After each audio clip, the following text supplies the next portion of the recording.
Hello प्यारे बच्चों, कैसे हो आप सब। स्वागत है आप सबका हमारे प्यारे से YouTube channel study with Sharda में। और क्लास 9 के प्यारे बच्चों, आप सबको पता है कि आज से यानी आज पहला लेक्चर है हमारे प्यारे से बैच क्लास 9 का बैच, जिसे हम कवर कर रहे हैं सारे सब्जेक्ट क्लास 9 के। मैथ, साइंस, इंग्लिश, एसएसटी सारे सब्जेक्ट कवर होंगे, यूट्यूब पे कवर होंगे, फ्री में कवर होंगे, इसी बैच में होंगे। सारे चैप्टर्स में जो भी पढ़ाई होगा उसके नोट्स आपको मिल जाएंगे टेलीग्राम चैनल पे। नीचे जो लिंक है उस लिंक से नोट्स डाउनलोड करना। तो लाइफ बिल्कुल शॉर्ट कर देने वाली है, एकदम घूम के गेम चले हो जाएगा, बिल्कुल इतनी शॉर्ट हो जाएगी तुम लोग की लाइफ। अरे दोस्तों में इसको शेयर कर देना प्लीज, और वीडियो लास्ट तक देखना, बिल्कुल लास्ट तक देखना। लास्ट तक देखोगे तभी तो झंडे गाड़ोगे पेपर में, तो बिल्कुल स्किप नहीं करना है। स्टार्ट करते हैं आज का पहला लेक्चर, सेल। इसको लास्ट तक देखो, फिर डिसाइड करना है कि ये वाली सीरीज कंटिन्यू करनी है या नहीं करनी है। तो जल्दी से सारे बच्चे जुड़ जाओ, लाइव आ जाओ, जल्दी से भेज दो सबको, इधर उधर सारे ग्रुप में भेज दो। चलो तो स्टार्ट करते हैं, सेल आ जाओ। सेल्स को समझने से पहले, हमारा जो चैप्टर है बायो का फर्स्ट चैप्टर सेल, उसको समझने से पहले अपन को पहले यह समझना पड़ेगा कि सेल के पहले लाइफ कहां से स्टार्ट हुई भाई। लाइफ, ह्यूमन लाइफ, मैं, वो, तुम कहां से आए, ये पहले समझना पड़ेगा। पहली स्लाइड ये है। साइंटिस्ट तो पता होगा प्यारे बच्चों, बोरिंग लोग होते हैं। Scientist believe that life started in water. साइंटिस्टों का यह मानना था कि जो ह्यूमन लाइफ है वो वाटर में स्टार्ट हुई है। वाटर मतलब पुल के अंदर, पुल के अंदर नहीं, तालाब के अंदर, नदी के अंदर, समंदर के अंदर, बीच पे लाइफ स्टार्ट हुई। वाह क्या नजारा है, बीच पे लाइफ स्टार्ट हो रही है, गोवा में लाइफ स्टार्ट हो रही है। तो साइंटिस्टों का यह मानना है कि लाइफ जो है वाटर में स्टार्ट हुई थी। Some researchers think that life may have begun in small water pools. Water pool के अंदर लाइफ स्टार्ट हो रही है। कुछ का यह मानना था कि लाइफ जो है वाटर में स्टार्ट हुई थी, लेकिन वाटर के अंदर भी वाटर पूल, जो छोटे छोटे वाटर पूल्स होते हैं, वहां पे लाइफ स्टार्ट हुई होगी। तो बिकॉज देयर इन्वायरमेंट की कंडीशन वहां पे होता, वहां पे इन्वायरमेंटल कंडीशन था। मतलब समंदर के पास, ओशियन के पास लाइफ स्टार्ट नहीं हुई है, वाटर पूल्स में लाइफ स्टार्ट हुई है। Hot springs are considered a good example of such places. और अगर तुम पूछोगे सर ये जो स्मॉल वाटर पूल्स है वहां पे भी कहां, हॉट स्प्रिंग्स, हॉट स्प्रिंग्स में लाइफ स्टार्ट हुई थी। हॉट स्प्रिंग्स में, हॉट स्प्रिंग क्या होता है, जब भी तुम कहीं घूमने गए होगे तो तुमने देखा होगा कि ना, कहीं देखा होगा, नहीं भी देखा होगा, इट्स फाइन, कोई बात नहीं। मैंने बोला था यहाँ पे हॉट स्प्रिंग की फोटो लगाने के लिए, हॉट स्प्रिंग की फोटो यहाँ पे बोली थी लगाने के लिए, नहीं लगाया है हमारे एडिटर साहब। तो हॉट स्प्रिंग आप ना कभी गए होगे घूमने, तो वहां पे आपने देखा होगा, क्या देखा होगा, वहां पे आपने देखा होगा, कहीं घूमने गए होंगे तो क्या देखा होगा, तो वहां पे आपने देखा होगा कि छोटे छोटे तालाब होंगे और वहां का पानी बहुत गर्म होगा, बहुत हॉट, ऐसे हाथ डालो हाथ जल जाए, इतना गर्म पानी होगा। कभी भी आपने, कभी जैसे आप तिरुपति कभी घूमने जाओ या फिर किसी भी अच्छे जगह पे टूरिस्ट प्लेस पे जाओ, तो होता है यार कहीं कहीं पे पानी बिल्कुल गर्म होता है वहां के तालाब का, उसी जगह को हॉट स्प्रिंग कहते हैं। तो साइंटिस्टों का यह मानना है कि लाइफ जो है हॉट स्प्रिंग से स्टार्ट हुई थी। In India the hot springs of पुग्गा valley remains very hot. India में एक जगह लद्दाख, गरीब लोग लद्दाख नहीं जा सकते, लद्दाख एक जगह है, वहां पे पुग्गा वैली है प्यारे बच्चों, पुग्गा वैली। तो इंडिया में वैसी जगह पुग्गा वैली लद्दाख में है, ठीक है। यहाँ का जो टेम्परेचर है वाटर के बॉइलिंग पॉइंट के बराबर है, यानी पानी यहाँ पर डुब डुब डुब डुब डुब डुब डुब उड़ता रहता है, मतलब उबलता रहता है पानी। यहां तक कि ठंडियों में भी भाई साहब, भाई साहब ठंडियों में भी यहाँ का पानी उबलता रहता है। ये मतलब असली मजे लद्दाख में। Scientist think these conditions were similar to those on early earth about 3.5 billion years ago. तो जब हमारा अर्थ की स्टार्ट हुई थी ना 3.5 बिलियन ईयर्स एगो, अर्थ जब स्टार्ट हुआ था तो अर्थ भी बिल्कुल ऐसा ही था, इतनी ही हॉटनेस थी अर्थ पे, इतनी हॉटनेस, ठीक है। और हॉट स्प्रिंग्स में भी उतनी ही हॉटनेस। तो साइंटिस्ट का ये मानना है कि लाइफ जो है ना हॉट स्प्रिंग से स्टार्ट हुई थी। हॉट स्प्रिंग से, कहां से भाई, हॉट स्प्रिंग से। The organism living in this hot springs are mainly heat living bacteria called thermophiles. और इन हॉट स्प्रिंग्स में जो भी कीड़े रहते हैं, जो भी बैक्टीरियाज रहती हैं, उन्हें कहा जाता है थर्मोफिल्स। तो एक बात काम की है क्या, कि थर्मोफिल्स वो बैक्टीरिया होते हैं, थर्मोफिल्स वो बैक्टीरिया होते हैं बेसिकली जो हीट लव करते हैं, यानी हीट को पसंद करते हैं। हीट लविंग बैक्टीरिया को कहा जाता है थर्मोफिल्स। बोर्ड पे देखो इधर, हीट लिविंग बैक्टीरिया को कहा जाता है thermophiles. These are unicellular organisms. और ये जो थर्मोफिल्स होते हैं इनके अंदर वन सेल होता है, एक ही सेल होता है, एक ही सेल होता है इनके अंदर, ठीक है। तो याद हो गया कि थर्मोफिल्स कितने हैं, हीट लविंग बैक्टीरिया को। और लाइफ कहां से स्टार्ट होती है, हॉट स्प्रिंग से। लाइफ कहां से स्टार्ट होती है, हॉट स्प्रिंग से। लाइफ हॉट स्प्रिंग से ही क्यों स्टार्ट हुई थी सर? सवाल है कि लाइफ हॉट स्प्रिंग से ही क्यों स्टार्ट हुई थी भाई आयुष, लाइफ हॉट स्प्रिंग से ही क्यों स्टार्ट हुई थी? Scientist from the Birbal Sahni institute of palaeo science, इसको पोलियो की दवा मत पढ़ना, पेलियो साइंस लिखा है, ठीक है? तो scientist from Birbal Sahni institute of palaeo science found that, ये क्या हो गया भाई, found that calcium carbonate deposit formed quickly around this springs. यहां हॉट स्प्रिंग्स में ही लाइफ इसलिए स्टार्ट हुई भाई क्योंकि हॉट स्प्रिंग के पास होता है calcium carbonate. Calcium carbonate chemical होता है, ये केमिकल बेसिकली आपने देखा होगा कुछ लोग ना खैनी खाते हैं, खैनी पे एक व्हाइट कलर का केमिकल लगा के खाते हैं, है भाई। या फिर अपने घर में जो पेंट वगैरह होता है तो उसमें ना पुराने जमाने में चूना का यूज किया जाता था, उसी को कहते हैं कैल्शियम कार्बोनेट। वो कैल्शियम कार्बोनेट जो है हॉट स्प्रिंग्स के पास होता है। कैल्शियम कार्बोनेट में एक प्रॉपर्टी होती है, पानी में डालते पानी गर्म हो जाती है, पानी हॉट हो जाती है बिल्कुल, कैल्शियम कार्बोनेट डालते हैं। तो इन्हीं कैल्शियम कार्बोनेट की वजह से हॉट स्प्रिंग्स का पानी हॉट होता है, और ये हॉट पानी प्रोटेक्ट करता है ऑर्गेनिक मॉलिक्यूल्स यानी ऑर्गेनिजम्स को हार्मफुल रेडिएशन से, उन्हें बचा के रखता है दुनिया की नजरों से, दुनिया की नजरों से उन्हें बचा के रखता है। Help in forming the first protective membrane which acts as the boundary of the cell. और जब दुनिया की नजरों से बचा के रखता है तो ही एक ऑर्गेनिज्म में बाउंड्री बनी होगी उसके सेल की, और जब उसकी सेल की बाउंड्री बनी होगी तो फिर बना होगा सेल, और जब सेल बना होगा तो फिर आई होगी पूरी की पूरी बॉडी। अब समझ में आया कि हॉट स्प्रिंग्स में लाइफ कैसे स्टार्ट हुआ, क्योंकि हॉट स्प्रिंग्स में कैल्शियम कार्बोनेट पाया जाता है। ये कैल्शियम कार्बोनेट पानी को बिल्कुल हॉट रखता है, और पानी को हॉट रखता है तो रेडिएशन नहीं होता, रेडिएशन नहीं होता तो ही तो बाउंड्री ऑफ द सेल बनेगा, फिर सेल बनेगा, फिर बॉडी आएगा। तो इसलिए लाइफ कहां से स्टार्ट हुई थी, एक बार फिर से जोर से बोलो, लाइफ कहां से स्टार्ट हुई थी, वाटर से स्टार्ट हुई थी, वाटर से। वाटर में भी कहां से, हॉट स्प्रिंग्स, ठीक है।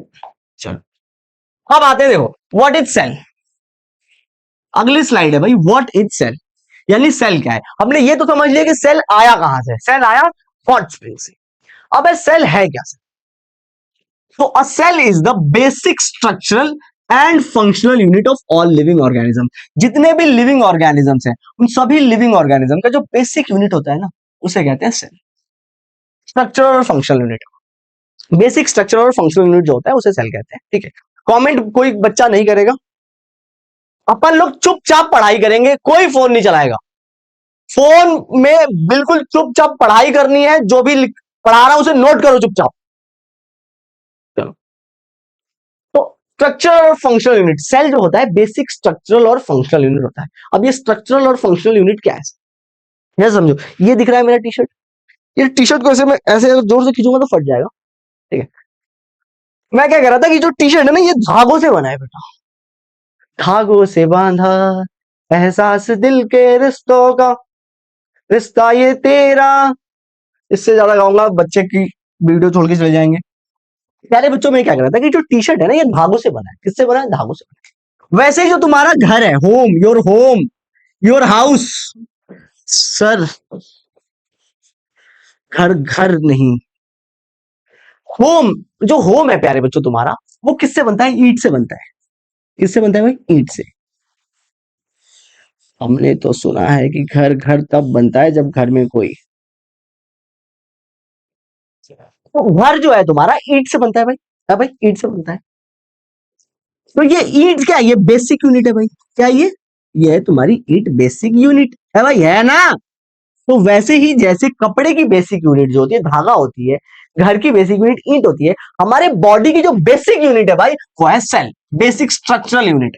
और जो फंक्शनल यूनिट मतलब जो हमारा बॉडी पूरा काम कर रहा है, जैसे मैं अभी यहाँ पे नाच रहा हूँ, मैं यहाँ पे अभी नाच रहा हूँ, मैं नाच रहा हूँ अभी यहाँ पे, तो ये नाच रहा हूँ इसलिए नाच रहा हूँ, इसलिए नाच रहा हूँ, इसलिए नाच, क्योंकि सेल नाच रहे हैं, सेल नाच रहे हैं इसलिए मैं नाच रहा हूं, ये जरूरी है भाई। तो हमारे बॉडी की चाहे बेसिक स्ट्रक्चरल यूनिट हो या फंक्शनल यूनिट हो, ये दोनों सेल होता है। एवरी लिविंग ऑर्गेनिज्म, चाहे वो टीनी बैक्टीरिया हो, चाहे वो बड़े बड़े हाथी हो तुम्हारे जैसे, सबके सब सेल से बने हैं। भले वो छोटे छोटे बैक्टीरिया हो, चाहे वो बड़े बड़े हाथी हो, सब किससे बने, सेल से बने। किससे बने भाई, सेल से बने, ठीक है। अब क्या है ना कि अब देखो सारे ऑर्गेनिज्म एक जैसे सेल से नहीं बने, कोई ऑर्गेनिज्म जो है एक सेल से ही बन गया है, उसका एक में ही हो गया है भाई। सबकी अपनी अपनी लिमिट होती है, किसी का एक में ही हो जाता है और किसी के बहुत सारे पैक पे पैक चलते हैं उसके। वो वैसे ही भाई सारे लिविंग ऑर्गेनिज्म जो होते हैं, सारे के सारे लिविंग ऑर्गेनिज्म जो होते हैं, वो सेम नंबर ऑफ सेल से नहीं बने होते, वो सेम नंबर ऑफ सेल से नहीं बने होते, वो सेम नंबर ऑफ सेल से नहीं बने होते। कुछ एक सेल से बने होते हैं और कुछ बहुत सारे सेलों से बने। जो एक सेल से बने होते हैं उसे कहते हैं यूनिसेलुलर। क्या कहते हैं भैया? यूनिसेलुलर। और जो बहुत सारे सेलों से बने होते हैं उसे कहते हैं मल्टी सेलुलर। ठीक है, जैसे बैक्टीरिया यूनिसेलुलर है, ईस्ट यूनिसेलुलर है, अमीबा यूनिसेलुलर है। ये देखो कुछ अमीबा जैसा लग रहा है, ठीक है, जो तुम्हारे नाक में ऐसे कभी सर्दी हो जाती है तो गिरा देते हो, तो वो अमीबा है। ठीक है, तो ये बैक्टीरिया हो गया, अमीबा हो गया, यूनिसेलुलर है। मल्टी सेलुलर किसे कहते हैं भैया? जो बहुत सारे सेलों से बने, जैसे प्लांट्स, चिड़िया, बर्ड्स। बेटा बर्ड्स, ज्यादा बर्ड्स के चक्कर में मत पड़ना, जिंदगी बर्बाद हो जाएगी। प्लांट्स, बर्ड्स, फिश, ह्यूमंस, ये सारे के सारे प्यारे बच्चों मल्टी सेलुलर ऑर्गेनिजम्स हैं। मल्टी सेलुलर ऑर्गेनिज्म, ये सारे के सारे मल्टी सेलुलर। इतनी बात समझ में आ गई? तो अब बताओ जोर से कि ऑर्गेनिज्म कितने तरह के होते हैं भाई? दो तरह के, यूनिसेलुलर, मल्टी सेलुलर। यूनिसेलुलर वो होते हैं, कमेंट करके बताना यूनिसेलुलर का एग्जांपल, कमेंट करो, कमेंट करो। Unicellular bacteria. और मल्टी सेलुलर का एग्जांपल हो जाएगा प्लांट्स और बर्ड्स, प्लांट्स और बर्ड्स। ठीक है भाई, ये आपके एग्जाम में आ सकता है भाई, एग्जाम में आ सकता है, मुझे कोई शौक नहीं है पढ़ाने का, यहाँ पे एग्जाम में आ सकता है। Which one is unicellular? Option हो जाएगा प्लांट्स, बर्ड्स, रिया, बैक्टीरिया। तुम्हें लगेगा कि रिया बताया था, बैक्टीरिया बताया था, तुम रिया को कर दोगे और फिर तुम्हारा हो जाएगा सत्यानाश।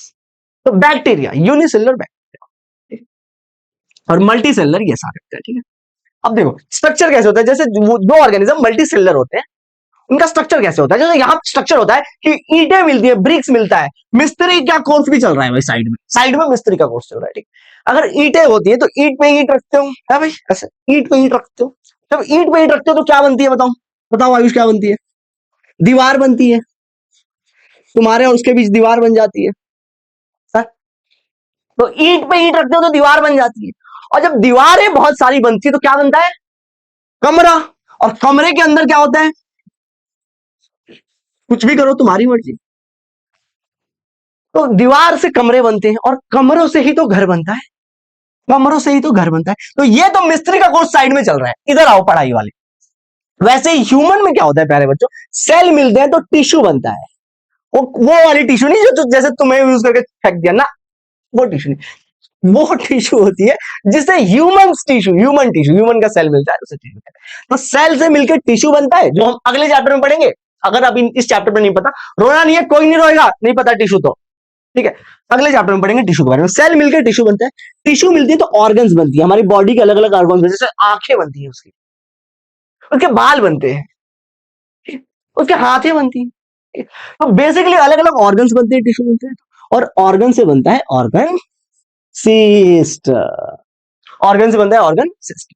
ठीक, जैसे अब देखो, और ये हमारे बॉडी में बहुत सारे ऑर्गन सिस्टम होते हैं, हमारी बॉडी में बहुत सारे ऑर्गन सिस्टम होते हैं। जैसे पहला ऑर्गन सिस्टम होता है मेरे प्यारे बच्चे, पहला ऑर्गन सिस्टम डाइजेस्टिव सिस्टम, बचपन में पढ़ा होगा।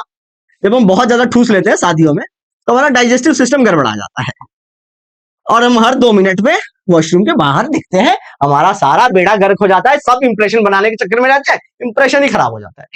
तो इसलिए शादियों में कम खाना चाहिए। डाइजेस्टिव सिस्टम आपने पढ़ा होगा। डाइजेस्टिव सिस्टम की स्टार्टिंग कहां से होती है सर? डाइजेस्टिव सिस्टम की स्टार्टिंग होती है मुंह से। पहले मुंह में खाना जाता है भाई, कहां जाता है? मुंह में। पहले हमारे माउथ से स्टार्ट होती है डाइजेस्टिव सिस्टम, फिर माउथ से स्टार्ट होके आता है फूड पाइप, है भाई, फूड पाइप होता है।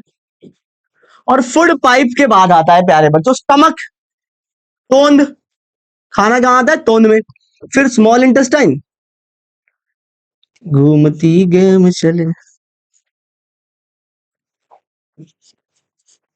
फिर आता है लार्ज इंटेस्टाइन, और फिर जो आता है वो तुम जानो भाई क्या आता है। ठीक है, मतलब इतना बात समझो कि एक डाइजेस्टिव सिस्टम में तुम्हें 1 2 3 4 5 ऑर्गन्स दिखे, एक सिस्टम में 5 ऑर्गन्स। अब हर एक ऑर्गन बहुत सारे टिश्यू से बने होंगे और हर एक टिश्यू बहुत सारे सेल से बना होगा। यही बात मैं समझा रहा हूं कि जब सेल मिलते हैं तो टिश्यू बनता है, टिश्यू मिलती है तो ऑर्गन बनता है, ऑर्गन मिलते हैं तो ऑर्गन सिस्टम बनता है। यही बात मैं समझा रहा हूं, ये ह्यूमन बॉडी का स्ट्रक्चर होता है। इसीलिए कहते हैं कि सेल सबसे बेसिक होता है, सेल सबसे बेसिक। आगे समझ में बात। एग्जाम्पल में यहाँ पे देखो, मैंने डाइजेस्टिव सिस्टम का बताया, यहाँ पे लिखा रेस्पिरेटरी सिस्टम। रेस्पिरेटरी सिस्टम का एग्जांपल यहाँ पे लिखा है, ठीक है, जैसे nasal pores, nasal cavity, trachea, lungs, ठीक, ये रेस्पिरेटरी सिस्टम। तो आई होप प्यारे बच्चों ये बात आपको समझ में आ रही होगी। अब हम देखेंगे सेल के साइज के बारे में, ठीक है। तो सेल को हम पढ़ेंगे कैसे। कोई भी चीज पढ़ने के लिए, कोई भी चीज में इंटरेस्ट तभी आता है जो चीज हमें दिखे। जब हमें वो चीज दिखती है तो फिर हमें फिर देखने का मन करता है, फिर देखने का मन करता है, और जब ज्यादा देखते हैं तो उसके अंदर इंटरेस्ट आ जाता है, फिर सिर्फ उसी को देखने का मन करता है, बाकी कुछ देखने का मन नहीं करता। हाँ सही है। वैसे ही प्यारे बच्चों, सेल, हमें इंटरेस्ट सेल में कब आएगा, सेल में इंटरेस्ट कब आएगा, जब हमें सेल दिखेगा, ठीक है। तो सेल जब दिखेगा तभी तो हम पढ़ पाएंगे। तो वही वाली स्लाइड है ये, समझो ध्यान से। हमारे आंखों की कुछ लिमिटेशंस होती हैं, आंखों की गुस्ताखियां माफ हो, मेरे मस्त मस्त दो नैन मेरे दिल का ले गए चैन। लिमिट्स ऑफ ह्यूमन आई, मतलब आंखों की ना कुछ दिक्कतें होती है, मेरी आंखें ना, हम चाहते हैं कि ना आ जाए बट बार बार उसी उधर ही जाती हैं, है? वो वाली बात नहीं समझनी है अपन को, ये समझनी है कि हमारी आंखें हर चीज ना क्लियरली नहीं देख सकती, हर चीज आंखें क्लियरली नहीं देख सकती। आंखों की कुछ लिमिटेशंस है, क्या भाई, क्या लिमिटेशन, जैसे छोटी छोटी चीजें आंखें नहीं देख पाती है, कुछ चीजें हमारी आंखों से नहीं दिख पाता। फिर अगर दोस्त कहते कि तूने देखा, तो मैंने कहा नहीं मैंने तो नहीं देखा, आज आज देखना चाहिए ना तुझे। वैसे होता है, हमारी आंखें हर चीज नहीं देख पाती। Two points can be seen separately only if there at least 0.1 mm apart. हम दो चीजों को तभी देख पाते हैं जब वो एटलीस्ट 0.1 mm डिस्टेंस पे हो, 0.1 mm डिस्टेंस पे हो तभी देख पाते हैं। जैसे आपको, अब ऐसे छोड़ दो ये सब क्या लिखा है, एक बात समझो, तुम्हारी आंखें हर चीज तो नहीं देख पाती ना। जैसे मान लो कि किसी चीज को तुम दूर से देखते हो, तुम्हें दूर से देखते हो लगता है दोनों चीजें चिपकी हुई है, बिल्कुल चिपकी हुई है। जब तुम दूर से देखते हो, तुम करीब जाके देखते हो तो तुम्हें पता चलता है कि नहीं ये तो दोनों दूर दूर है भाई। सोशल मीडिया का जमाना है, कुछ चीज को तुम दूर से देखो तो कितनी खूबसूरत चीज है, कितनी खूबसूरत, काश ये मेरे पास हो, लेकिन जब तुम उसके पास जाते हो तो तुम्हें पता चलता है कितनी खूबसूरत नहीं है, वो कट गया तुम्हारा, तो तुम्हें पता भी नहीं चला इस बात पे। इसीलिए कपड़े ही देख लो, मीशो पे शॉपिंग करते हो तुम, दूर से कपड़ा कितना खूबसूरत दिखता है, वो मॉडल पहने रहती है, यही जन्नत है, यही खुशी है। लेकिन जब वो कपड़ा तुम्हारे पास आता है और जब तुम पहनते हो, क्या हो जाता है, क्या हो जाता है, अक्षय कुमार से अक्षय खन्ना लगने लगते हो तुम। यही दिक्कत होती है, यही दिक्कत होती है, ठीक है। तो आंखों की कुछ लिमिटेशंस होती है, हमारी आंखें हर चीज नहीं देख सकती। एग्जांपल में 0.1 mm से पास की चीजें नहीं देख सकती, इसको कहते हैं limitation of I, resolution of human आई। इस बात को याद रख लो, रेजोल्यूशन ऑफ ह्यूमन में काम आ सकता है कि what is resolution of human आई, कि हमारी आईज जो है 0.1 mm से पास की चीजों को नहीं देख। Why can't we see cells, तो हम सेल क्यों नहीं देख पाते सर, सेल इसलिए नहीं देख पाते, जब ये वाली चीज नहीं देख पाते तो सेल इससे भी छोटा होता है, 0.1 mm से भी स्मॉलर होता है सेल, 0.1 mm से भी छोटा होता है। तो तुम सेल कैसे देख पाओगे, जब तुम उसको नहीं देख पा रहे तो सेल कैसे देख पाओगे, हाँ कैसे देख पाओगे सेल। तो इसीलिए cell can not usually be seen with the naked eyes, तो सेल को आप अपनी नंगी आंखों से यानी अपनी खुली आंखों से नहीं देख सकते। सर आंखें बंद करके देख सकते हो, आंखें बंद करके तो तुम उसे भी देखते हो, आंखें बंद करके कैसे देख सकते हो, आंखें मतलब कैसे, तुम सेल को नहीं देख सकते। अब जब तुम सेल को नहीं देख सकते तो फिर यहां पे आते हैं साइंटिस्ट, जिनके शरीर में होती है खुजली, उनके पास कोई काम धंधा नहीं होता। तो साइंटिस्ट लोगों ने सेल को पढ़ने के लिए, उनको उनके अंदर पता नहीं क्या कीड़ा था, उन्होंने सेल को पढ़ने के लिए प्यारे बच्चों माइक्रोस्कोप बनाया। क्या बनाया, माइक्रोस्कोप। माइक्रोस्कोप क्या करता है, छोटी छोटी चीजों को बड़ा कर देता है, छोटी छोटी चीजों को बड़ा कर देता है माइक्रोस्कोप, ठीक है। कैसे माइक्रोस्कोप काम कैसे करता है, इंपॉर्टेंट बात है, माइक्रोस्कोप कैसे काम करता है। माइक्रोस्कोप ऐसे काम करता है कि माइक्रोस्कोप के अंदर कॉन्वेक्स लेंसेज होती है, कॉन्वेक्स लेंसेज, कॉन्वेक्स वो लेंस होती है, इतना वो समझो, कॉन्वेक्स वो लेंस होती है जो चीजों को बड़ा कर देती है, ठीक है। अब कॉन्वेक्स लेंस भी दो तरह की होती है, एक होती है ऑब्जेक्टिव लेंस, एक होती है आई लेंस, और ये दोनों मिलकर चीजों को इतनी मैग्नीफाई कर देती है, इतनी बड़ा कर देती है चीजों को कि सेल आसानी से दिख जाते हैं, और जब सेल आसानी से दिख जाते हैं तो ही हमने सेल के बारे में पढ़ा और बहुत सी जानकारियां सेल के बारे में पता की, ठीक है। तो ये स्लाइड में दो तीन चीजें इंपॉर्टेंट थी। पहले ये बताओ रेजोल्यूशन ऑफ ह्यूमन आई कितना होता है, 0.1 mm। दूसरी चीज बताओ सेल की साइज क्या होती है, 1 mm से भी, मिलीमीटर से भी छोटी होती है, माइक्रोमीटर होती है भाई, यहाँ पे साइड में बताऊंगा माइक्रोमीटर होती है, ठीक है। अच्छा, सेल जब इंसान नहीं देख पा रहा था आयुष, जब इंसान जब सेल को नहीं देख पा रहा था तो क्या बनाया फिर साइंटिस्टों ने, माइक्रोस्कोप बनाया। बहुत बढ़िया बात है, बहुत सुंदर बच्चा है, माइक्रोस्कोप बनाया भाई, माइक्रोस्कोप बनाया। माइक्रोस्कोप क्या करती है, चीजों को बड़ा कर देती है, क्या करती है, चीजों को बड़ा कर देती है, ठीक है।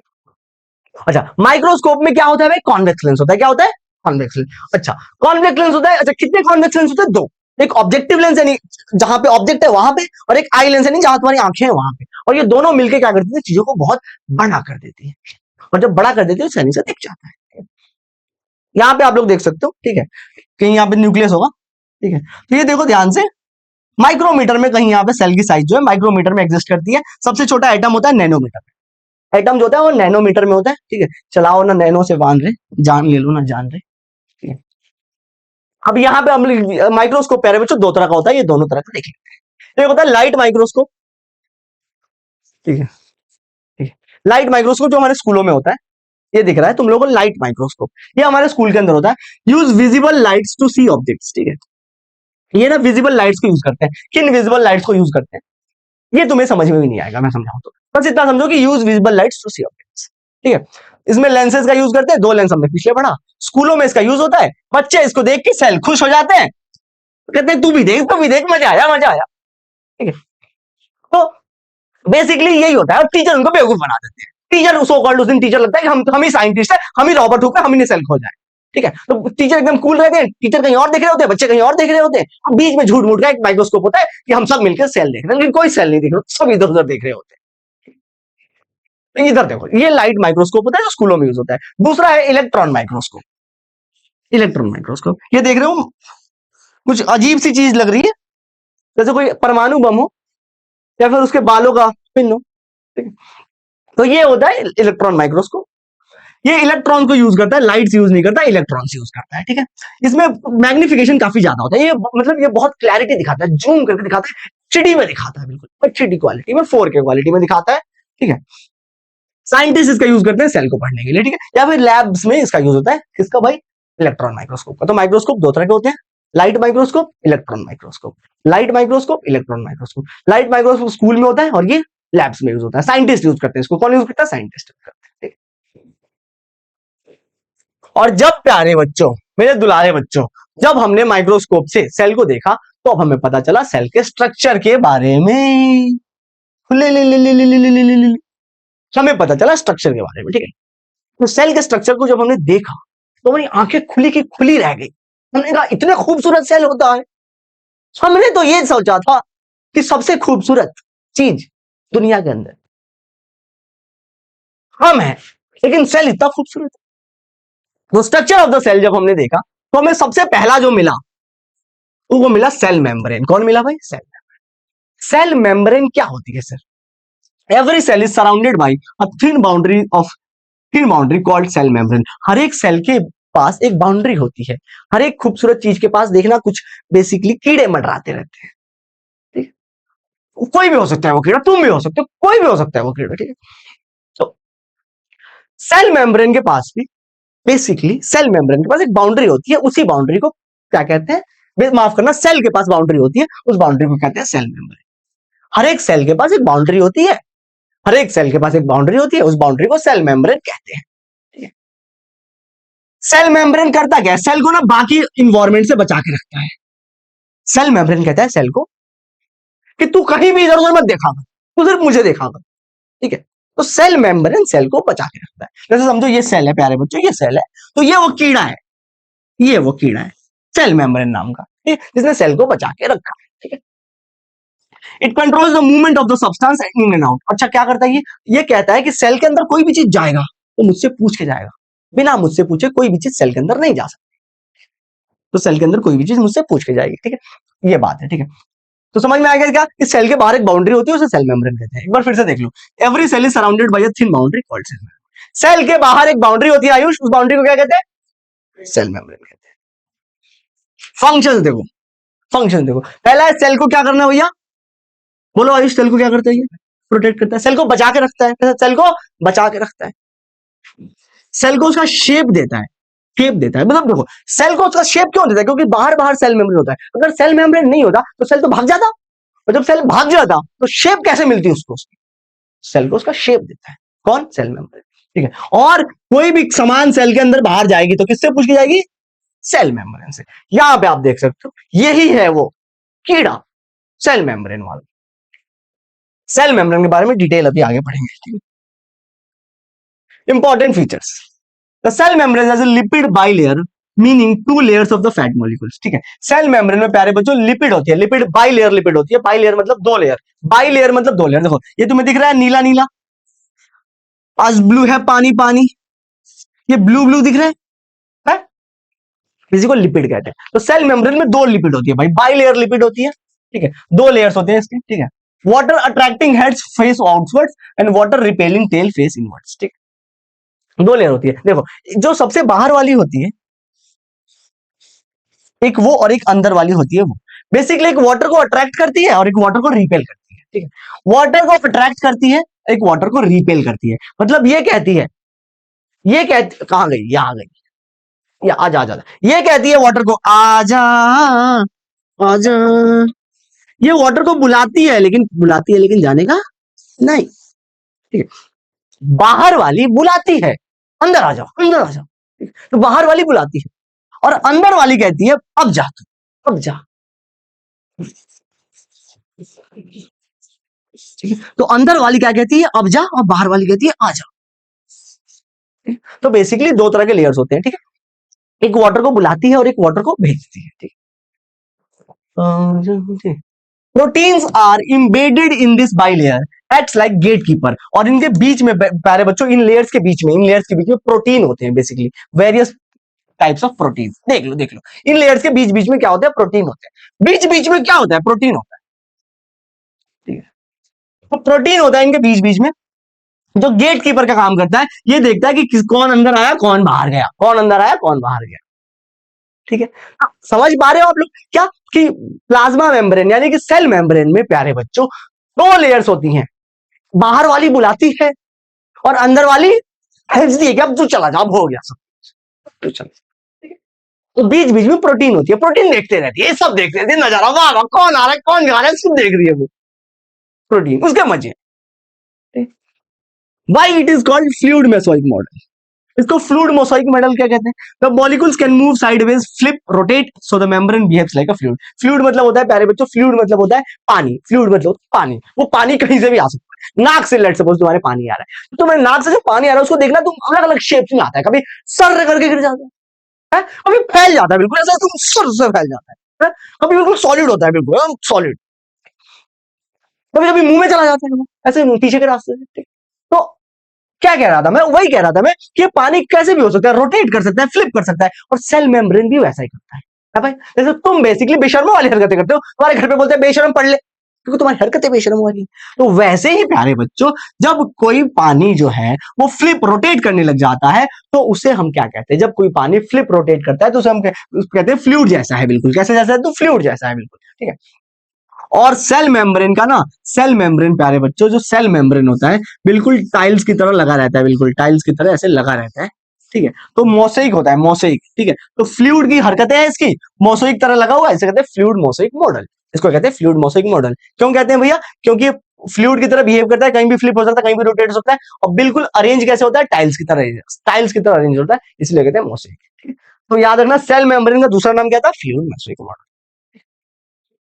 तो एक प्यारा सा एक्सपेरिमेंट पढ़ना है, आलू एक्सपेरिमेंट। आलू एक्सपेरिमेंट, आलू बहुत प्यारी चीज है, आपको पता है किसी भी सब्जी में फिट हो जाती है आलू, आलू कितनी प्यारी चीज है, किसी भी सब्जी में फिट हो जा रही है? आलू दो खा रहा है, भालू जैसा हो जा रहा है, अलग एक मजे हैं आलू के भाई, है? आलू के मजे हैं, समोसे के अंदर आलू है, हर जगह आलू है, तो पढ़ाई के अंदर आलू आ गया। कब आते हैं आलू एक्सपेरिमेंट, आलू एक्सपेरिमेंट, ठीक है, आलू एक्सपेरिमेंट, आलू एक्सपेरिमेंट देखते हैं, ठीक है। करना क्या है तुम्हें, एक आलू लेना है और आलू के दो टुकड़े कर देने हैं, प्यार से करना, ना आलू हर्ट होता है बहुत, आलू का भी दिल होता है, टूट जाएगा। आलू को प्यार से काटना है, कैसे काटना है, प्यार से काटने उसी को आता है जिसको काटने आता है, सबको आलू काटने नहीं आता, आलू काटने का कोर्स होता है, ठीक है। बचपन में आयुष तुम्हें आलू काटने आता है, आलू काटने आता है तुम, ठीक, मुझे नहीं आता काटने, मैं काटना सीख ही नहीं पाया, क्योंकि मैं बहुत बिजी रह गया अपने लाइफ में, लेकिन हमें सब करना चाहिए, सब करना चाहिए, ठीक है। तो मैं क्या कह रहा था कि आलू जो है उसका सिर्फ दो टुकड़ों में काट दो, और जब दो टुकड़ों में आलू को काट दोगे तो तुमने दोनों टुकड़ों का वेट देखो, दोनों टुकड़ों का वेट, दो टुकड़े हुए आलू के, तो अब दोनों टुकड़ों का वेट मेजर करना है। अब जब तुम दोनों टुकड़ों का वेट मेजर कर लोगे तो दोनों को अलग अलग दो बीकरों में डाल दो, एक बीकर सादा पानी, सादा पानी, हमारे घर पे गेस्ट आते हैं, हम कहते हैं अंकल सादा पानी लोगे चीनी पानी लोगे? अंकल कहते हैं माजा दे दे बेटा। ठीक है, लालची होते हैं अंकल सब जब घर पे आते हैं। ठीक है, हमारे घर पे रिश्तेदार आते हैं, मिक्सचर खाते खाते जो बच जाता है जेब में लेके चले जाते हैं। ठीक है, तो अपन को आलू को दो बीकर लेना है, एक बीकर में सादा पानी, दूसरे बीकर में चीनी पानी। कमेंट आप लोग मत करो, चुपचाप आज पढ़ना है, बिल्कुल फुल फ्लेज पढ़ाई करनी है। आयुष 40 मिनट हो जाए मुझे बता देना, ताकि मुझे ये समझ में आए कि वीडियो 40 मिनट ज्यादा नहीं होनी चाहिए। ओके ठीक है, तो सादा पानी हो गया ये, और ये चीनी पानी हो गया। ये सादा पानी, बीच बीच में मेरे रील्स बनाते रहना, इंस्टाग्राम पे चला जाएगा, कोई दिक्कत नहीं है। ठीक है, सादा पानी हो गया, ये चीनी पानी हो गया भाई। यार सादा पानी चीनी, आप लोग भी प्यारे बच्चों मुझे इंस्टाग्राम पे फॉलो कर लेना। ठीक है, मैं हर जगह हूं, तुम्हारे दिल में हूं मैं, मुझे पता है ये बात। ठीक है, ऐसा पता नहीं मैंने किसको किसको बोल रखा है। तो सादा पानी और चीनी पानी, दोनों पानियों में आलू डाल दे रहे हैं। जब तुम दोनों पानियों में आलू डालोगे तो तुम क्या ऑब्जर्व करोगे? तुम कुछ दिनों बाद ऑब्जर्व करोगे कि एक आलू फूल गया, एक आलू फूल गया और दूसरा आलू सिकुड़ गया। ऐसा ही होता है प्यारे बच्चों, ऐसा ही होता है, सबके साथ ऐसा ही होता है। जब तुम्हें भी कोई काटेगा तो या तो तुम फूल जाओगे या तो तुम सिकुड़ जाओगे। तो सिकुड़ने से जीवन खत्म हो जाता है, तुम्हें फूलना पड़ेगा आलू की तरह। ठीक है, यही जीवन है, फूल जाओ। आ जाओ इधर देखते हैं। ठीक है, तो पानी के अंदर मैंने दो आलू डाले, कितने आलू? दो आलू। एक आलू फूल गया, दूसरा आलू सिकुड़ गया। अब इसमें साइंस है भाई, साइंस है, प्योर साइंस है। क्या साइंस है? कि जो आलू सिकुड़ गया उसके पीछे ये रीजन है कि वो इसलिए सिकुड़ गया। देखो ये ससरा, देखो देखो, ये सिकुड़ गया है ना, सिकुड़ गया, कटने के बाद सिकुड़ गया। ठीक है, अच्छा, और ये भाई साहब कटने के बाद फूल गए, ये असली क्लियर है, ये फूल गया कटने के बाद। ठीक है, हुआ क्या? Water moves in out potato cells by osmosis. पानी के अंदर, आलू के अंदर जो आलू फूला है वो इसलिए फूला है क्योंकि उसके अंदर पानी चला गया, और जो आलू सिकुड़ गया वो इसलिए है कि उसके अंदर का पानी बाहर आ गया। तो या तो तुम्हारे अंदर पानी बाहर वाला जा सकता है, या बाहर से पानी तुम्हारे अंदर आ सकता है, या तुम्हारा पानी बाहर निकल सकता है। दो सिचुएशंस होती हैं। देखो, जो प्लेन वाटर था, प्लेन वाटर में क्या हुआ? सारा पानी बाहर वाला अंदर घुस गया, सेल के अंदर घुस गया। यहां देखो, ये प्लेन वाटर में क्या हुआ? ये प्लेन वाटर था ना, सादा पानी, सारा पानी आलू के अंदर, पानी आलू के अंदर, और यहां पानी आलू से बाहर। लाल कलम ले लेता हूं, है भाई, क्लियर दिखेगा आयुष? लाल पेन ले लेता हूं। ठीक है, पानी आलू से बाहर में, बेशरम कम वक्त, अभी लाल कलम लिया था। हाँ, पानी आलू से बाहर जा रहा है। पानी कहां जा रहा है आयुष? आलू से बाहर। ठीक है, तो वही चीज होती है, या तो तुम्हारे अंदर से पानी बाहर चला जाएगा, या बाहर का पानी तुम्हारे अंदर आ जाएगा। तुम्हारे अंदर ताकत है तो बाहर का पानी अंदर ले लो, आना चाहिए उसके लिए तुम्हें। ठीक है, तो सादे पानी में क्या हुआ? पानी सेल के अंदर घुस गया, सेल जो टोमेटो जो है वो फूल गया। लेकिन चीनी पानी में क्या हुआ? चीनी पानी ने आलू का पानी निकाल लिया। ठीक है, तो इस प्रोसेस को इंग्लिश में कहते हैं ऑस्मोसिस। क्या कहते हैं? ऑस्मोसिस, यहां पे लिखा होगा। ऑस्मोसिस मतलब क्या होता है? ऑस्मोसिस में ये होता है कि पानी जो है हमेशा जहां पे ज्यादा है वहां से वो उस जगह जाती है जहां पे वो कम है, उसको कहते हैं ऑस्मोसिस। ये एक्सपेरिमेंट ऑस्मोसिस दिखाता है तुम्हें, क्या कि ऑस्मोसिस दिखाता है एक्सपेरिमेंट। एक बार फिर से समझ लो इसको कि ऑस्मोसिस क्या है, कि वाटर हमेशा जाती है हाई इलाके से लो इलाके में। कौन जाता है? वाटर, इसको कहते हैं ऑस्मोसिस। और इसीलिए आलू फूल गया। आपके एग्जाम में ये क्वेश्चन आ सकता है, कौन सा आलू फूलेगा? सादा पानी वाला आलू फूल जाएगा। तो आ गया भाई, ऑस्मोसिस आ गया, डिफ्यूजन आ गया, हुर्रे! आ जाओ, ऑस्मोसिस और डिफ्यूजन देखते हैं। ऑस्मोसिस और डिफ्यूजन, डिफ्यूजन क्या है? Diffusion is the net movement of the particles from an area of higher concentration to an area of lower concentration. ठीक है, हमेशा हमारे अंदर एक आदत होती है कि हम भीड़ में जब होते हैं तो हम भीड़ से उस इलाके में जाना चाहते हैं जहां पे हमें शांति मिले, सुकून मिले, है भाई। शांति मैं कहता हूं सबको पसंद है, शांति बहुत पसंद है, मुझे भी शांति बहुत पसंद है। मैं हमेशा भीड़ से शांति के पास जाना चाहता हूँ, और शांति किसी और के पास जाना चाहता हूँ। तो डिफ्यूजन में क्या होता है कि हायर कॉन्सेंट्रेशन से लोअर कॉन्सेंट्रेशन की तरफ कोई भी चीज भागती है। जैसे घर में अगरबत्ती जला लो, अगरबत्ती देखना, वहां से उसका धुआं पता नहीं कहां जाने की कोशिश करता है, कहां मतलब जाता तो है, कहीं भी जा रहा है, जाता है। ठीक है, क्या पता वो भी किसी के पास जा रहा हो, उसका भी कोई हो, कोई आजकल हर कोई जो है उसका कोई ना कोई है। ठीक, तो धुआं जो है अगरबत्ती का आयुष ऐसे कहीं जा रहा होता है कहां जा रहा होता है? हाई कॉन्सेंट्रेशन से लो कॉन्सेंट्रेशन। कहां जा रहा होता है भाई? हाई कॉन्सेंट्रेशन वाले इलाकों से, हाई कॉन्सेंट्रेशन वाले इलाकों से लो कॉन्सेंट्रेशन वाले इलाकों में कौन जा रहा होता है? धुआं। ठीक है, और इस प्रोसेस को कहता है डिफ्यूजन। डिफ्यूजन क्या कहता है? हाई कॉन्सेंट्रेशन से लो कॉन्सेंट्रेशन की तरफ जा रहा डिफ्यूजन होता है। और जब ये डिफ्यूजन वाला काम वाटर करता है, व्हेन वाटर मूव्स फ्रॉम, अब इसमें ऐड कर दो when water moves from high concentration to low concentration, it is called osmosis. It is called osmosis. ठीक है, तो अगर कोई तुम्हें बोले व्हाट इज डिफ्यूजन, इस वाटर को ढक दो, इसको ढक दो, इसको ढक दिया। हाई कॉन्सेंट्रेशन से लो कॉन्सेंट्रेशन तक कोई भी पार्टिकल जाती है उसे हम क्या कहते हैं? ऑस्मोसिस। क्या कहते हैं? जब वाटर हाई कॉन्सेंट्रेशन से लो कॉन्सेंट्रेशन की तरफ जाती है उसे क्या कहते हैं? एस। समझ में आया आप लोग? चलो भाई, तो जब हाई कॉन्सेंट्रेशन लो कॉन्सेंट्रेशन की तरफ कोई भी पार्टिकल जाए उसे क्या कहेंगे भाई? डिफ्यूजन कहेंगे। कोई भी पार्टिकल हाई कॉन्सेंट्रेशन से लो कॉन्सेंट्रेशन की तरफ जाती है उसे क्या कहते हैं? डिफ्यूजन। और जब पानी हाई कॉन्सेंट्रेशन से लो कॉन्सेंट्रेशन की तरफ जाए तो ऑस्मोसिस। ध्यान बेटा यहां पे रखना पड़ेगा, ध्यान तुम्हारा फोन पे जाएगा, फिर तुम्हारी पढ़ाई की ऐसी की तैसी हो जाएगी, तुम्हारी पढ़ाई के लग जाएंगे बेसिकली। अब देखो यहां पे ये है 3 पानी, ये 3 तरह का पानी है भाई। ठीक है, इस पानी के अंदर हमने सेल डाल दिया। क्या डाल दिया? सेल। क्या डाल दिया? सेल। अब तीनों पानी अलग अलग बिहेव करेंगे। इस पानी ने क्या किया? बेसिकली क्या हुआ? ये सारा पानी सेल के अंदर चला गया। कहां चला गया? सेल के अंदर। समझ रहे हो आप लोग? फिर से समझा रहा हूं। 3 बीकर लिए, तीनों बीकर में क्या डाल दिया हमने? क्या डाल दिया? सेल। क्या डाल दिया? सेल डाल दिया। अब जब तीनों बीकर में हमने सेल डाल दिया तो हमने एक बात देखा कि इस बीकर में सारा पानी सेल के अंदर घुस गया। सेल के अंदर घुस गया। सेल के अंदर क्या हुआ? घुस गया। और जब सेल के अंदर सारा पानी घुस गया तो पानी ज्यादा कहां पे हो गया? सेल में पानी ज्यादा हो गया। लेकिन एक बात समझो, सेल के अंदर पानी घुसा क्यों? पहले ये बात, क्योंकि यहां पानी ज्यादा था, हाई कॉन्सेंट्रेशन था। यहां पानी का क्या था? High concentration. तो ये बात तुम्हें समझनी पड़ेगी ना कि सेल में लो कॉन्सेंट्रेशन होगा, सेल में पानी कम होगा। अभी तो पिछले स्लाइड में पढ़ के आएंगे, ऑस्मोसिस होता है, पानी ज्यादा से कम की साइड जाती है भाई। तो मैं वही तुम्हें बता रहा हूं कि हाइपोटोनिक सॉल्यूशन वो सॉल्यूशन होता है, हाइपोटोनिक सॉल्यूशन, जिसमें बाहर कॉन्सेंट्रेशन जो है अंदर ज्यादा हो जाता है। अंदर कॉन्सेंट्रेशन क्या हो जाता है? ज्यादा हो जाता है। बाहर से कॉन्सेंट्रेशन अंदर ज्यादा हो जाता है। ठीक है, और सेल फूल जाता है। सेल क्या होता है? फूल जाता है, क्योंकि पानी क्या होती है? घुस जाती है। पानी क्या होती है? घुस जाती है। यहां पे देखो क्या हो रहा है, यहां पे ये हो रहा है कि पानी बाहर भी जा रही है, अंदर भी आ रही है, यानी दोनों जगह पे कॉन्सेंट्रेशन बराबर है। उसे कहते हैं आइसोटोनिक सॉल्यूशन।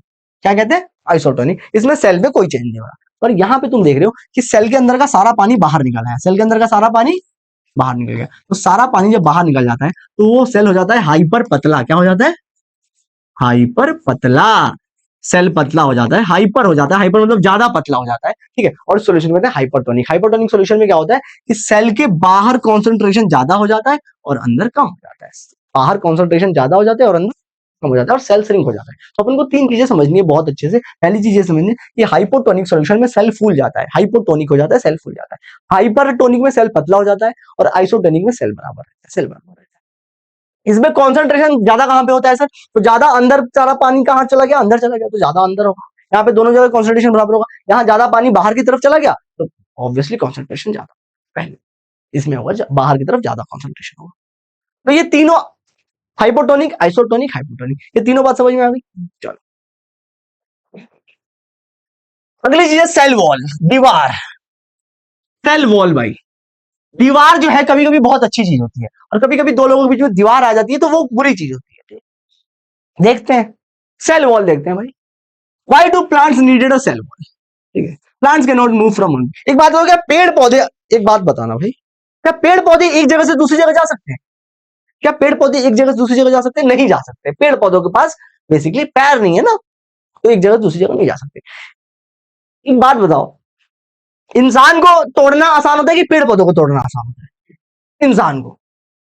पेड़ पौधों को तुम एक काम करो, तुम पीपल का पेड़ पे जाके और दम लगाओ, उसे तोड़ने की कोशिश करो बीच से, नहीं तोड़ पाओगे, तुम टूट जाओगे, पेड़ नहीं टूटेगा। तुम टूट जाओगे। क्यों? क्योंकि पेड़ ज्यादा मजबूत होता है। सवाल है पेड़ क्यों मजबूत होता है सर? क्योंकि पेड़ के पास होता है सेल वॉल। एक बार जोर से बोलो, पेड़ के पास क्या होता है? Cell wall. पेड़ के पास क्या होता है? Cell wall.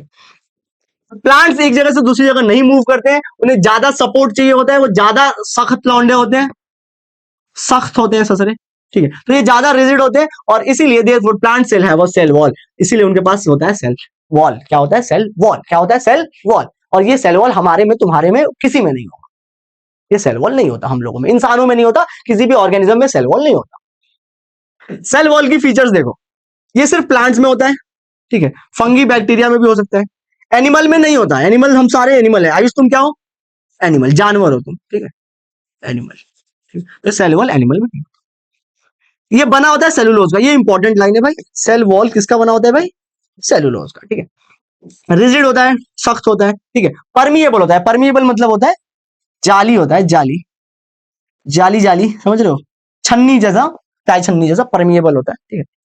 Give shape, support and strength to the plant, और प्लांट को मजबूती देता है। प्लांट को क्या देता है? मजबूती। तो एक बात समझ में आई क्या? कि पेड़ जो है ज्यादा मजबूत होते हैं इंसानों से। पेड़ हिल नहीं सकते, इंसानों का धक्का दिया हिल गए, जैसे हिलने लग जाते हैं, ठीक है। लेकिन प्लांट नहीं हिल सकता, प्लांट नहीं हिल सकता, प्लांट मजबूत होता है। प्लांट क्या होता है भाई? मजबूत होता है। इंसान कभी भी हिल जाता है, प्लांट नहीं हिलता। क्यों प्लांट नहीं हिलता? क्योंकि प्लांट के पास क्या होती है? Cell wall. प्लांट के पास सेल वॉल होती है, वो एक्स्ट्रा सपोर्ट होता है प्लांट के पास, जो उसे छोड़ के कभी नहीं जा सकती। चलो अब देखो, यहां पे ध्यान से समझने वाली चीज क्या है कि अगर एक प्लांट सेल को तुम पानी के अंदर डाल दो और एक एनिमल सेल को पानी के अंदर डाल दो, सवाल है क्या होगा सर? क्या होगा? व्हाट हैपेंड, मतलब प्लांट सेल लूजेस वाटर। एक प्लांट सेल को हमने पानी के अंदर डाल दिया, ठीक है, तो जैसे ही प्यारे बच्चों हम प्लांट सेल को पानी के अंदर डालेंगे, ठीक है, तो ये जैसे कोई भी प्लांट सेल ले लो, उसको तुम पानी के अंदर डालोगे, एक प्याज का छिलका ले लो, उसको पानी के अंदर डालोगे, तो पता है क्या होगा? होगा कि उसका जो वो सेल है ना, उसका इनर कंटेंट तो भले पानी की वजह से ऑस्मोसिस हो जाएगा, पानी की वजह से क्या होगा आयुष? प्याज के छिलके का अंदर का सारा पानी बाहर आ जाएगा। अंदर का सारा पानी क्यों आ जाएगा? ऑस्मोसिस की वजह से। क्यों आ जाएगा? ऑस्मोसिस की वजह से। लेकिन उसकी साइज नहीं बदलेगी, सेल की साइज नहीं बदलेगी। क्यों नहीं बदलेगी बताओ? सेल वॉल की वजह से। क्यों नहीं बदलेगी? सेल वॉल की वजह से। तो सवाल आता है कि जब प्याज के छिलके को, अनियन पील को, ये लिख लो, बहुत जरूरी सवाल है, कल पूछूंगा। अनियन पील को हम पानी के अंदर डालते तो क्या होता है बताओ? अनियन पील को पानी के अंदर डालोगे तो अनियन पील का साइज क्या होगा? चेंज। क्यों चेंज नहीं होगा बताओ? क्योंकि उसमें सेल वॉल है। यही बात मैं भी बता रहा हूं, उसमें सेल वॉल है। लेकिन एक एनिमल सेल को पानी के अंदर डाल दो, वो पानी के अंदर ही थोड़ा डूब जाएगा और उसकी शेप साइज सब बदल जाएगी। शेप साइज बदल जाएगी। क्यों बदल जाएगी? क्योंकि उसके पास सेल वॉल नहीं है। इतनी सी बात है। दो क्वेश्चन हुए। अनियन पील को पानी के अंदर डालो, उसका साइज नहीं बदलेगा। एनिमल सेल को पानी के अंदर डालो, उसको सब बदल जाएगा, सब हालात बदल जाएंगे, जज्बात बदल जाएंगे, सब। ये आप लोगों का होमवर्क है। क्वेश्चन बताना है सेल की डिस्कवरी किसने की थी। मैं नहीं बताऊंगा, रॉबर्ट हुक ने की थी, तुम भी मत बताना। स्ट्रक्चरल और फंक्शनल यूनिट सेल का कौन सा होता है भाई? सेल, अच्छा, सेल को स्ट्रक्चरल यूनिट और फंक्शनल फंडामेंटल यूनिट क्यों कहते हैं? अब ये तुम बताना कि सेल जो है वो बेसिक यूनिट होता है, इसी से लाइफ इंसान बना होता है, कोई भी चीज बनी होती है। Why do substance CO2 and water move in and out of the cell? Cell के अंदर कोई भी CO2 और वाटर क्यों अंदर बाहर अंदर बाहर अंदर बाहर करते रहते हैं, ठीक है। Why is plasma membrane called selective permeable membrane? Plasma membrane को परमिएबल सिलेक्टिव मेम्ब्रेन क्यों कहा जाता है? और लास्ट में है ऑस्मोसिस क्या है, ठीक। तो बेसिकली ये कुछ 4-5 क्वेश्चन है होमवर्क में, ये आप लोगों को होमवर्क में कर लेना है। वीडियो अच्छी लगे तो अपने दोस्तों में शेयर करो और कमेंट करके जरूर लास्ट में बताओ कि कैसी लगी आप लोगों को पूरी पढ़ाई। तब तक के लिए बाय, आप ख्याल रखो बहुत अपना। Radhe Radhe, love you.